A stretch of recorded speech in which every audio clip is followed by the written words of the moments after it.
my shotgun rider. Cruise through the country, maybe pulling all-nighter. Every little body needs a Clyde decider. Come on, baby, be my shotgun rider. Well, you're probably wondering why I'm eating cookies and sitting here in my Live United t-shirt and hat. Yeah, it looks a little First things first, I was just walking by Rusty, our equipment manager, brings in cookies every week, as you're well aware. Absolutely, the variety of cookies I appreciate. He's got different kinds each week. And he did my favorite this past week of the peanut butter cookies, and I love it. But the uniform, my attire here today, I had the good fortune of being asked to speak at the kickoff luncheon for the United Way, and met some great folks through that, and actually did some research around the community, and just really was fascinated with the involvement and the programs and the agencies, the partnership, and work together in the Bloomington community and Indiana University, because Indiana and the athletics department are very active in the campaign. And I love the shirts they were wearing that day. This was obviously the theme of Live United, and through that I just really became a fan of what they're doing, and they dropped some shirts and hat by, and I said, you know what? I'll wear that on the scoop someday. You know what, Skip? I saw on the Twitterverse they were talking about you and your speech. They said you did a good job speaking of Twitter and you speaking and people speaking. They want to bring back a very popular episode from the past. You know what, folks? You have spoken, and we have a saying in our program that your actions speak louder than your words. And Kyle informed me today that our viewership was down last week, and I don't blame you. I don't blame you. We've been boring. We've been sitting here. He gave us some field updates and things like that, and you have spoken by the fact that our viewership was probably at an all-time low last week, Kyle. So we're heading back out to the field today. So we need to get outside and get to the field today.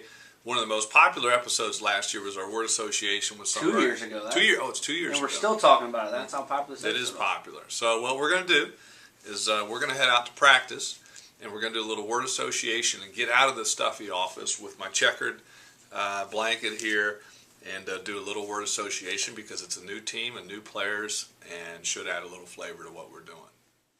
I'm going to give you a name. You give me a one-word description. Johnny Hoffman. Calm. Johnny Hoffman. A goofball. Fun. Funny. Animal. Animal. Insane. Crazy. Crazy. Seems to be a common theme.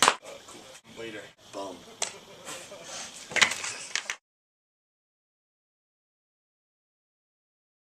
I'm going to give you a name, you give me a one-word description. Mike Basil. Leader. Leader. Shortstop. ADD. ADD, does that count, Kyle? I think that's one word. All right. Impressive. Distant. Distant. Yes. Wow. Former friends. Raw. Raw? Raw. Wow. Loud. Loud. Ooh. Soft. Soft. Ooh. Attractive. Attractive. I'll give you a name, give me a one-word description. Trace Knobloch. Houston. Texas. Man. Man. Huge. Huge. Big. Big. Big. Big. Trace is big. Responsible. Responsible. Leader. I'm going to give you a name, you give me a one-word description. Justin Curitan. Fast. Fast. Very fast. Turtle. Competitive. Interesting. Clown. Jokers. What? Jokers. Plural. All right. I don't know, man. Good group of seniors there, and sometimes our impression of them are different than what the players are. Would you agree? Yeah, I got a feeling their opinions of themselves might be a little different than their teammates. We always learn about our team when we do word association. Is it time for questions? Quite a few of them this week. We put the email up last week and it worked. We got 5 or 6 this week. And T. Michael from Hilton Head Island, South Carolina, is probably wondering, it's about time you got my question. We found this one, and it's been sitting on my desk all summer. But long-time watcher, first-time writer. Thanks for doing Skip Scoop. 2 questions. What is your prediction for the IU baseball team finish this year? And will you win the Big Ten tourney? Or will the Boilermakers continue to steal the Big Ten show? Now, listen. They had a nice year last year. Give them a lot of credit. Very good baseball team. But I don't like giving predictions out there other than to say I think we've got a chance to be pretty good. If you looked at last year's finish, we finished second. and we've got a lot of guys back. We're certainly going to, miss the contributions of the guys last year, Drew and Micah and Chad, and of course with Micah and Chad being drafted, do you have draftable players? I think we do, but I like our chances this year, but I'll leave all that prediction stuff up to people like you, Kyle, and the media.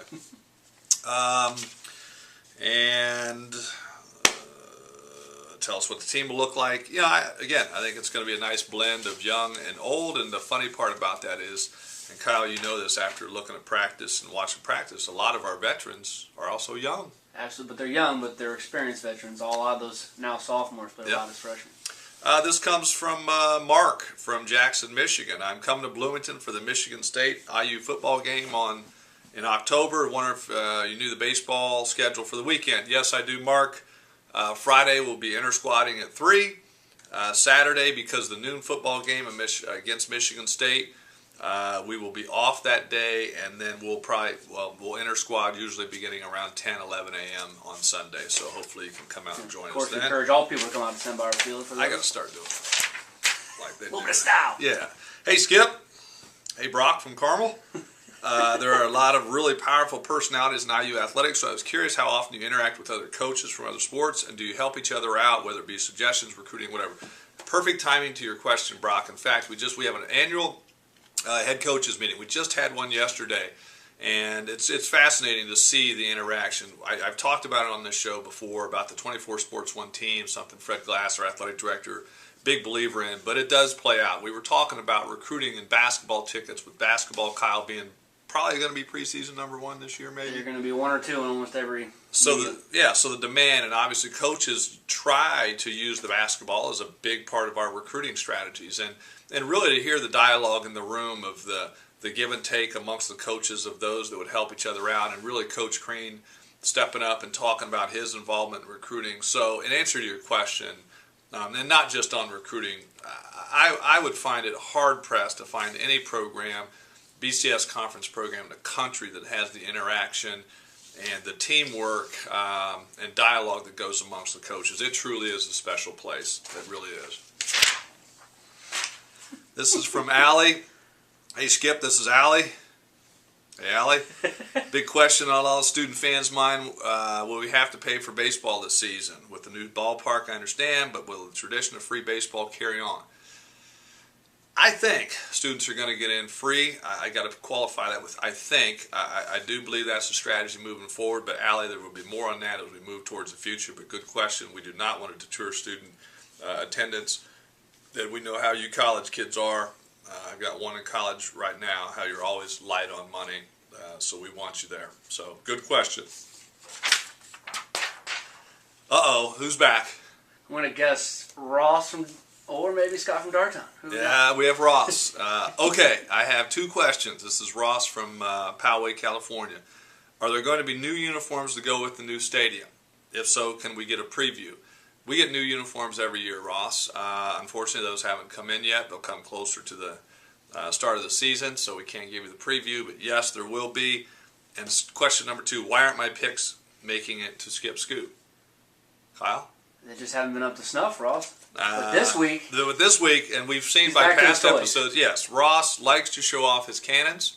And here he is at Fort Pickens, Florida, with a 15-inch Rodman cannon. And check that out.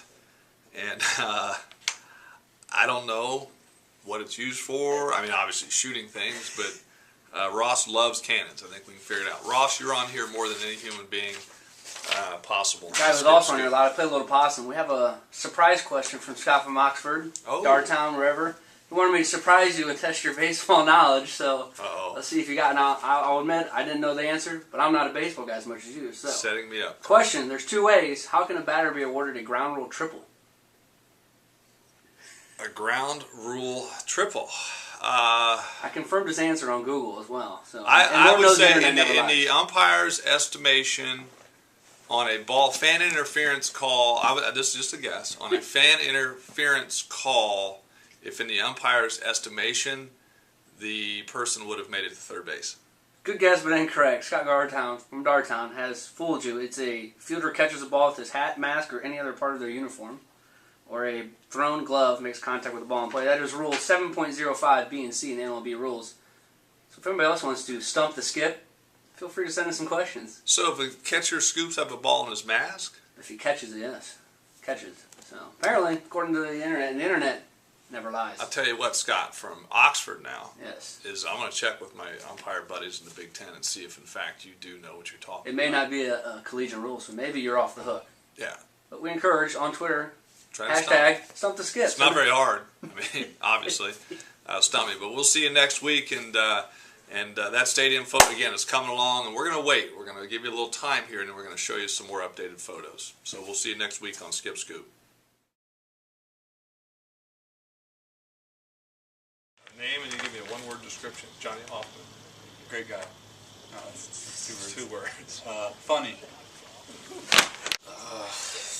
He's very loud. One-word description. The man. The man. Hustler. Hustler. Captain. Just one. I just need one. The or man. Good guy. One-word description. Just one word or like actual description? Just one word. Very fast. Very fast. Fast. Thank you. One word.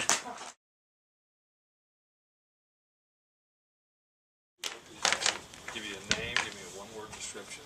Trace Knobloch. What do you mean name? I'm going to give you a name. Oh, Give okay. me a one-word description. Okay. Trace Knobloch. My name? Dustin DeMuth. I'm going to give you a name. I thought you said say your name. I'm going to give you All a right. name. You give me a one-word description. Trace Knobloch.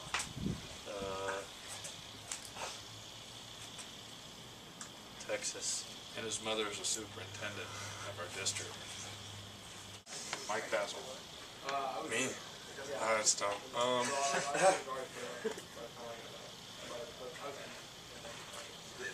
Stump. Thank you very much.